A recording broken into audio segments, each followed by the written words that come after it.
Hi hall happy morning. இன்றைக்கி பஞ்சமியும் செவ்வாய்க்கிழமையும் சேர்ந்து வந்ததால் முருகருக்கும் நம்ம வாராகி அம்மனுக்கும் சேர்ந்து அபிஷேகம் பண்ணிடலாம் அப்படின்னு சொல்லிட்டு முடிவு எடுத்துட்டேன். ஓகே, கூடவே ஒரு அழகான கதையை கேட்கலாமா? இந்த கதை நான் படித்த புக்கில் இருந்தோ இல்லை நான் கேட்ட கதையிலேருந்தோ உங்கள் கூட நான் ஷேர் பண்ணுறேன். ஓகே, ஒரு சீடர் குரு கிட்ட கேட்டாராம், குரு, நான் தியானம் பண்ணும்போது எல்லாம் என்னை சுற்றி இருக்கிறவங்க பேசுகிறது தான் கேட்டுகிட்டே இருக்குது. எல்லாருமே ரொம்ப நெகட்டிவாக பேசுகிறாங்க, ரொம்ப நெகட்டிவாக இருக்காங்க. என்னால் கான்சன்ட்ரேஷன் பண்ணவே முடியலை, என்ன பண்ணுறதுனே தெரியல குரு அப்படின்னு குரு கிட்ட போய் அந்த சிஷ்யர் கேட்டாராம். அதுக்கு குரு சொன்னாரா, அப்படியா, யார் என்னெல்லாம் பேசுகிறாங்க அப்படின்னு சொல்லும்போது சிஷ்யர் சொன்ன விஷயங்களில் 95% நெகட்டிவாக தான் இருந்ததான். குருவுக்கு என்ன நெகட்டிவான விஷயங்கள் மட்டும்தான் உன் காதில் விழுந்துச்சா, பாசிட்டிவான விஷயங்கள் எதுவுமே உன் காதில் விழுலையா அப்படின்னு குரு கேட்டாராம். இல்லை குரு, எல்லாருமே அப்படி தான் பேசினாங்க அப்படின்னு சொன்னாராம். சரி, ஓகே. ஒரு கையில் அகல் விளக்கு கொடுத்து, இந்த ஆசிரமத்தை இந்த அகல் விளக்கு எடுத்துகிட்டு நீ சுற்றிட்டு வா, ஒரு 3 முறை சுற்றிட்டு வா அப்படின்னு சொன்னாராம். இதில் இருக்கக்கூடிய எண்ணெய் கொஞ்சம் கூட கீழே விழக்கூடாது அப்படிங்கிறதையும் சேர்த்தே சொன்னாராம். அவர் என்ன பண்ணியிருக்காரு, ரொம்ப பொறுமையாக ஒரு சொட்டு எண்ணெய் கீழே விழாத அளவுக்கு பொறுமையாக நிதானமாக அந்த ஆசிரமத்தை சுற்றிட்டு 3 முறை சுற்றிட்டு குருக்கிட்ட அகல் விளக்கை காட்டினாராம். அகல் விளக்கும் என்னோடய கையில் பாருங்கள், ஒரு சொட்டு எண்ணெய் கூட இல்லை அப்படின்னு சொல்லிட்டு. குரு சொன்னாராம், பரவாயில்லையே, கரெக்டாக பண்ணிட்டியே அப்படின்ட்டு. சரி, இப்போ நீ சுற்றி வரும்போது யாரெல்லாம் என்ன பேசுனாங்க, என்னெல்லாம் உன் காதில் விழுந்தது, அதெல்லாம் என்கிட்ட ஷேர் பண்ணு அப்படின்னு சொன்னாராம். அப்போ அந்த சிஷ்யர் யோசிச்சு பார்த்தாராம், எதுவுமே நம்ம காதில் விழலையே அப்படின்ட்டு. குருவே, எதுவுமே என் காதில் விழலை, யாருமே எதுவுமே பேசுன மாதிரி எனக்கு தோணலையே அப்படின்ட்டு. ஆனால் எப்பவும் போல் அங்கே இருக்கிறவங்க பேசிகிட்டே தான் இருக்காங்க, இவர் காதில் எதுவும் இல்லை.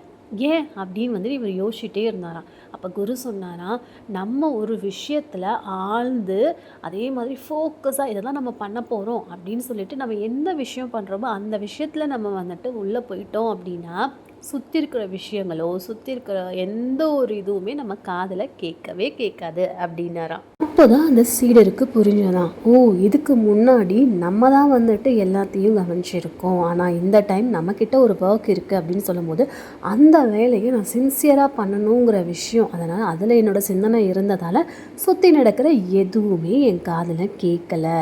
அப்போது தப்பு எப்போ என் மேலே இருக்குது அப்படிங்கிறத அவர் புரிஞ்சுக்கிட்டாராம். இந்த மாதிரி தாங்க நம்மளை சுற்றி நிறைய விஷயங்கள் நடக்கும், நிறைய பேர் நிறைய பேசிகிட்டே இருப்பாங்க.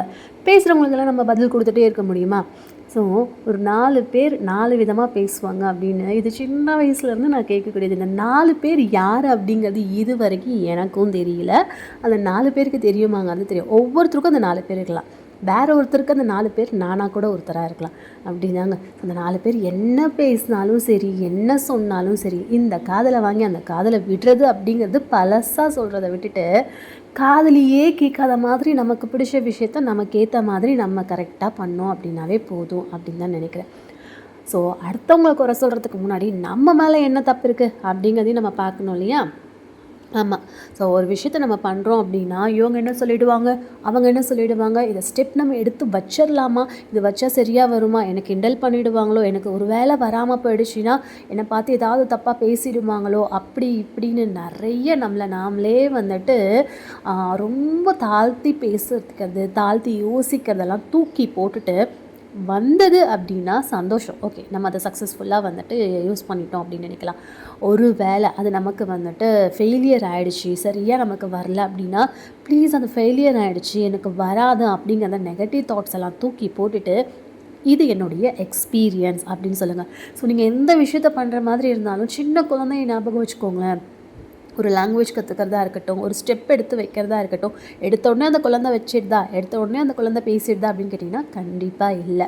ஸோ ஃபஸ்ட்டு அந்த குழந்தை நல்லா லிசன் பண்ணும், அதுக்கப்புறம் அந்த குழந்தை பேச ட்ரை பண்ணும், தப்பு தப்பாக பேசும், அதுக்கப்புறம் பேசுகிறது புரியாமல் இருக்கும், அதுக்கப்புறம் ஸ்டெப்பில் தான் பேசும். ஸோ குழந்தைங்க பேசுறதுலேயே இவ்வளோ ஸ்டெப்ஸ் இருக்குது அப்படின்னா அதே மாதிரி தான் ஒவ்வொரு அடி எடுத்து வைக்கும் போதும் கீழே விழுவுறது, அடிப்படுறது, ஏந்திரிக்கிறது, அதனால அந்த குழந்தைங்க அதை பண்ணாமல் இருக்காங்களா அப்படின்னு கேட்டிங்கன்னா இல்லை, நம்மளுமே அதெல்லாம் பண்ணிட்டு தான் வந்திருப்போம் இல்லையா? ஸோ அந்த மாதிரி தாங்க ரொம்ப ஃபெயிலியர் ஆகுது, எனக்கு அதில் வந்துட்டு நிறைய லாஸ் ஆகுது அப்படின்னாலும் எக்ஸ்பீரியன்ஸாக எடுத்துக்கோங்க. அதில் என்ன தப்பு பண்ணீங்க அப்படிங்கிறத புரிஞ்சுக்கோங்க. அதுக்கப்புறம் நீங்கள் அடுத்த ஸ்டெப் எடுங்க. ஒவ்வொரு விஷயமும் நீங்கள் பண்ணும்போது உங்களுக்கு என்ன தோணுது அப்படிங்கிறது உங்களை மீறி நீங்கள் எனக்கு இவங்க ரொம்ப நம்பிக்கையான ஆள், இவங்க கிட்ட கேட்டால் எனக்கு ஒரு நல்ல சொல்யூஷன், நல்ல ஒரு ஐடியா கிடைக்கும் அப்படின்னா அந்த மாதிரி மட்டும் பண்ணுங்கள். ஸோ இவங்கக்கிட்ட கேட்கலாமா, அவங்கக்கிட்ட கேட்கலாமா அப்படிங்கிறத கன்ஃபியூஸ் ஆகிட்டு அவங்க என்ன சொல்கிறாங்களோ அதை நீங்கள் ஃபாலோ பண்ணவே பண்ணாதீங்க. யாரையுமே டிபெண்ட் பண்ணி எப்போவுமே அது அமௌண்ட்டுக்கு மட்டும் இல்லாமல் ஒரு ஐடியாவுக்கு கூட வந்து யாரையும் டிபெண்ட் பண்ணி இருக்காதீங்க. நிறைய கேட்கணுமா, நிறைய சொல்கிறாங்களா, எல்லாத்தையுமே வந்து இன்புட்டாக வாங்கிக்கோங்க. பட் அவுட்புட் அப்படிங்கிறது உங்களுடைய மைண்டில் இருந்து வர்றது மட்டும்தான் இருக்கணும். தப்பாக இருந்தாலும் பரவாயில்ல, பழகிக்கலாம். அடுத்த முறை அதை சரி பண்ணிக்கலாம். அடுத்த முறை அதை எக்ஸ்பீரியன்ஸாக எடுத்துகிட்டு தப்பை சரி பண்ணிக்கிறதுக்கு நமக்கு நிறைய டைம் இருக்குது, நிறைய சான்ஸ் இருக்குது. கொஞ்சம் கொஞ்சமாக பண்ணலாம். ஒவ்வொரு ஸ்டெப்பாக எடுத்து வைங்க. 100 ஸ்டெப் இருக்குது அப்படின்னா 100வது ஸ்டெப்புக்கு போகணும் அப்படின்னு நினைக்கக்கூடியவங்க முதல் ஸ்டெப்பில் கால் எடுத்து வைக்கணும் அப்படின்னு சொல்லுவாங்க இல்லையா, அந்த மாதிரி தான் ஒவ்வொரு விஷயமும் ஒவ்வொரு ஸ்டெப்பாக ஒவ்வொரு நாள் பண்ணலாம். ஸோ நான் கிளாஸ் போகிறேன் இல்லையா, அங்கே சார் சொல்லிகிட்டே இருப்பார். என்ன சொல்வார் அப்படின்னா, ஒரு பெரிய மாற்றத்தை ஒரே நாளில் நம்மளால் கொடுக்க முடியல அப்படின்னு நம்ம வருத்தப்படி உட்கார்றதை விட ஒவ்வொரு நாளும் ஜஸ்ட் ஒரு பர்சன்டேஜ்க்கு கம்மி கூட என்னோடய லைஃப் வந்து இம்ப்ரூவ்மெண்ட்டாக இருக்குது, நேற்றை விட இன்றைக்கி நான் இம்ப்ரூவ்மெண்ட்டாக இருந்தால் போதும் அப்படின்னு நினச்சி பாருங்களேன். அது உங்களுக்கு பெரிய சந்தோஷத்தை கொடுக்கும். பெருசாக யோசி சிறுசாக வந்துட்டு நீங்கள் நகர்த்துங்க, அதுதான் வந்து சந்தோஷம். நீங்கள் பெருசாக யோசி அதை விட பெருசாக உடனே கால் எடுத்து வைக்கணும் அப்படின்னு நினச்சிங்கன்னா உண்மையாக கிடைக்காது.